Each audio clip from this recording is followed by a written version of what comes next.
Hello everybody and welcome back to the internet's best reactions. Today we are talking about the last race of the year. Yes, Abu Dhabi is finally upon us, and as a Ferrari fan, I'm not sure whether I'm happy or sad that the season is over, but then again, when you think about the amount of drivers that are leaving, Sebastian Vettel, Daniel Ricciardo, Mick Schumacher, Nicholas Latifi, they won't be on the grid at least next year, if not ever at all, and that's quite sad to have to process. So I'd probably say I'm more sad that the season's over. Lots of emotion. Did you cry? Let me know in the comments. Let's get into your reactions right now. At Xerox03, FIA, let's see how we judge leaving the track and gaining an advantage this time. Now, of course, this is about the dive bomb that Carlos Sainz did on Lewis Hamilton at the start of the race on lap 1, at the same corner that Verstappen dive bombed Hamilton last time on lap 1, and both times Lewis went straight over.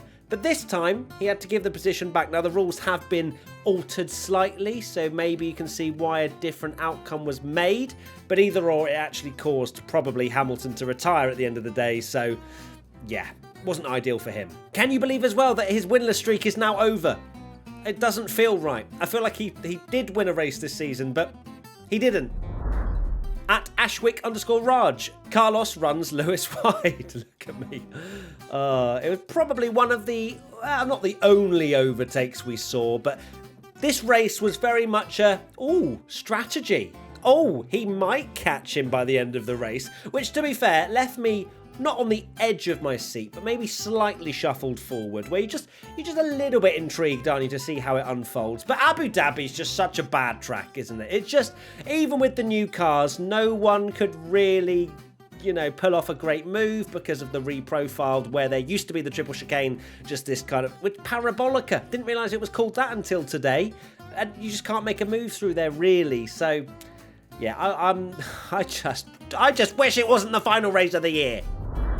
At Jacob the Broke, Alonso seeing Hamilton do the wheelie. It wasn't as big of a wheelie as what Alonso pulled off at Cota. That will probably never be beaten ever in the history of Formula 1. That was ridiculous. Hamilton was a slower wheelie, but oh god, can you imagine how much that would hurt? At car_151, the whole of F1 for today's race. Yeah. Just the amount of amazing tributes that Seb got. Whether it was Sky doing like the emotional montage or the run that they did, where all of the sort of colleagues and friends had a run around the track and they were all wearing t-shirts, and oh god, it was just endless, wasn't it? It was just so many things. You just go, oh, is that going to make me cry? Oh, is that going to make me cry? And not just that, right? I'm sad enough that Seb's going, but Danny Rick has a very special place in my heart. And the fact that he might not be back on the F1 grid, who knows, really does affect me greatly.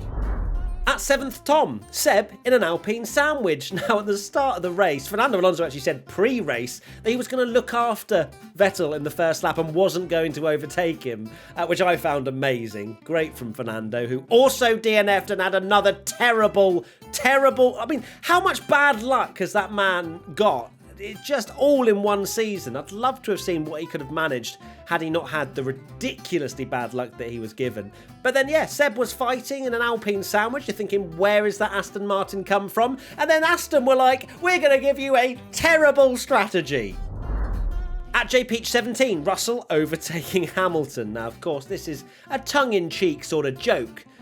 Because Hamilton isn't exactly old, but he's still operating at a very high level. But Russell officially has beaten Hamilton in the standings this year. Yeah, there's been bits of bad luck and a very, very strange car at the start of the year. But I'm just going to say, not on Hamilton's side, but George Russell has performed brilliantly in his first year at Mercedes, and no one can take that away from him. At JoeGamer6P, me seeing Leclerc on hard tyres. Yeah, I mean, Ferrari, way to go. Finishing the season on a good strategy race. Leclerc said after, in an interview, that everything went to plan, even the dummy on Perez. Everything. Maybe Ferrari have learnt their lesson now. Maybe they're coming good for 2023.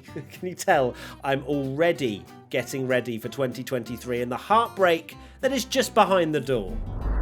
At Steve65462, Latifi just having his own little race at the back, 13 seconds behind 19th. Well, no, actually, he was fighting Mick Schumacher at one point, which caused a synchronised spin from the pair of them that won't be on the grid next year. Every time, by the way, every time I looked at Latifi's interval at the start of the race, I would blink and he would be 3 seconds further back than whoever was in 19th. That man has a very special way of driving that Williams. At Kids Gloves, every F1 fan when another car gets close to Vettel. There were quite a few close moments, especially around that fast left-hander Parabolica, I think it's called, or maybe Crofty was just getting it wrong and thinking we were at Monza, but either or. There was a few close moments with Ocon and he just kind of going, no, please don't DNF. But because usually that's the sort of trend that seems to happen when a driver's retiring, they seem to not finish their last race. But Danny Rick and Sebastian Vettel and Mick Schumacher, did he finish as well? He was so far behind, I think he did. Nicholas Latifi didn't. But those three did. At F1 Kana, F1 fans watching Alonso DNF realising that he won't get to do burnouts with Vettel and Hamilton. Well, this was clearly made before Hamilton DNF'd as well. I would love to know what was on the agenda for donuts, because I wanted to see Hamilton, Alonso, Vettel, those three just doing donuts again. An iconic image would be just be amazing. And it's weird to think that Alonso would be the one saying goodbye to Vettel rather than Vettel saying goodbye to Alonso in 2018, I think it was. So I'm not discounting Vettel coming back at some point. At Made in Colorado 1, almost. Now this is of course the Mick Schumacher Nicholas Latifi incident. The old reliable nearly came out, and to be fair, did anyone else immediately think, is that the same corner as it was last year? Because that's what came into my mind almost immediately, and then I realised that it wasn't. It was at turn 5. Mick, not a great move from him. Wasn't Nicholas's fault either. I know a lot of you were like, oh no, Latifi! And then it was a force of habit. But no, Mick, not a great way to go out, was it? At LRF97XX, on the way to the Aston Martin garage for screwing up Vettel's strategy. What were they doing? I can understand maybe they were like, one stop could work, but it just didn't. I think he was the last driver to pit from the mediums by an absolute country mile, and he was fighting Ocon, and then he ends up finishing 10th behind Stroll. How has he been beaten by Stroll? I mean, I say that. I mean, his dad owns the team. Stroll has been given some seriously good strategies a lot of the year over Vettel, and they just carried on the trend. At Kiki_A, I wonder who this person is a fan of. Me, when I see Danny is in the points on lap 46 out of 58. It didn't go badly. Danny Rick scored a couple of points, kept Vettel at bay, and was listening to his post-race interview as well, and it just seems like he needs a bit of time away. It seems very likely he'll sign with Red Bull in a sort of fun capacity, and then we'll see. I pray that Danny comes back. That man is such an amazing person. I love him to bits, and I need him back on the F1 grid. At Ben W. Pry, Hamilton begging not to be left on a one-stop. He was left on a one-stop, which actually would have beaten Russell, and but then his car broke. I think that's the first mechanical failure that Mercedes had all year, which, I mean, that's bulletproof reliability, and I think the only reason he DNF'd was because of that ridiculous curb. So, ominous for anyone that doesn't want Mercedes to win next year, because I think they might. At Nobody CP3, everyone watching to see what Max does for Checo for the championship. Now, of course, Brazil, crazy stuff happened there. They've all sort of swept under the rug and seemed like, oh, it's all happy families. Max happy to help.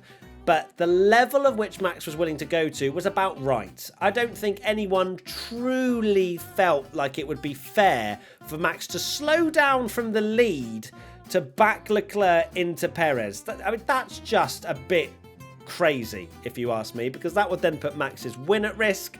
And I can understand. He did help at the start. Max definitely allowed Perez to sit in the DRS, and they both just drove away from the Ferraris behind. But yeah, I don't think anyone can really fairly ask Max to do that for Perez and slow down.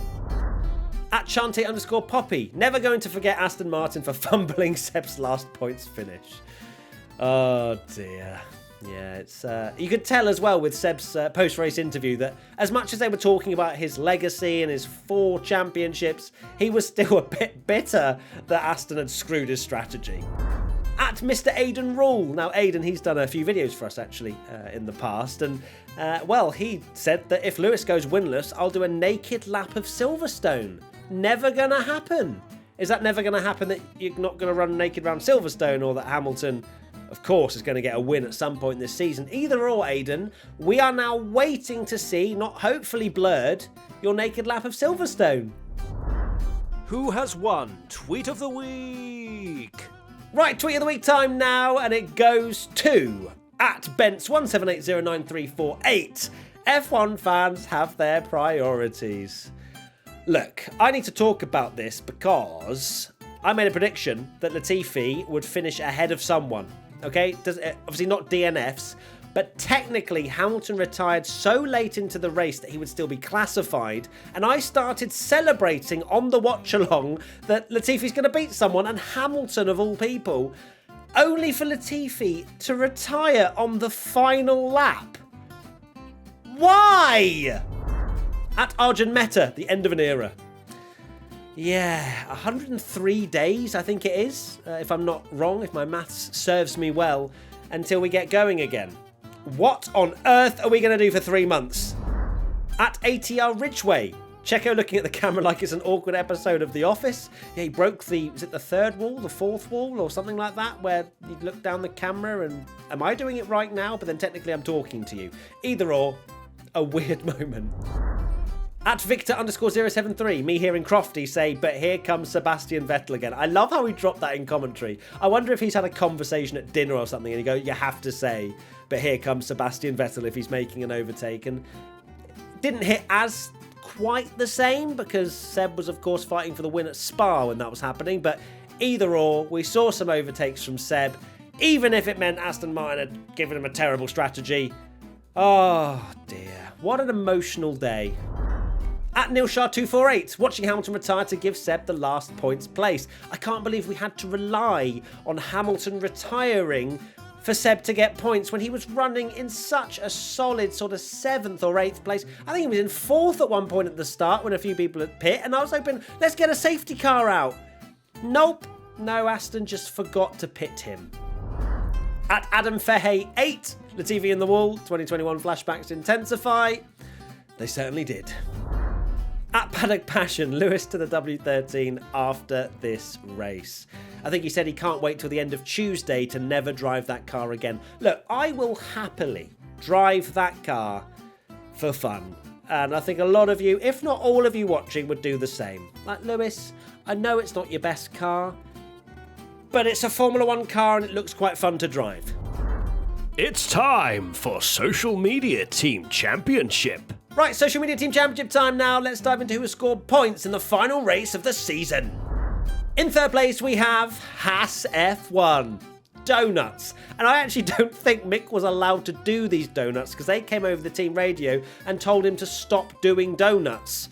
I'm not entirely sure or has been clarified what it was for. I think it's maybe because there was a designated area and that was it. But either or, Mick sent it. Doesn't matter, he's not on the grid next year anyway. In 2nd place, we have Aston Martin F1, wrapping the season up as your F1 driver of the day. Sebastian Vettel, everyone. Sebastian Vettel, everyone, indeed.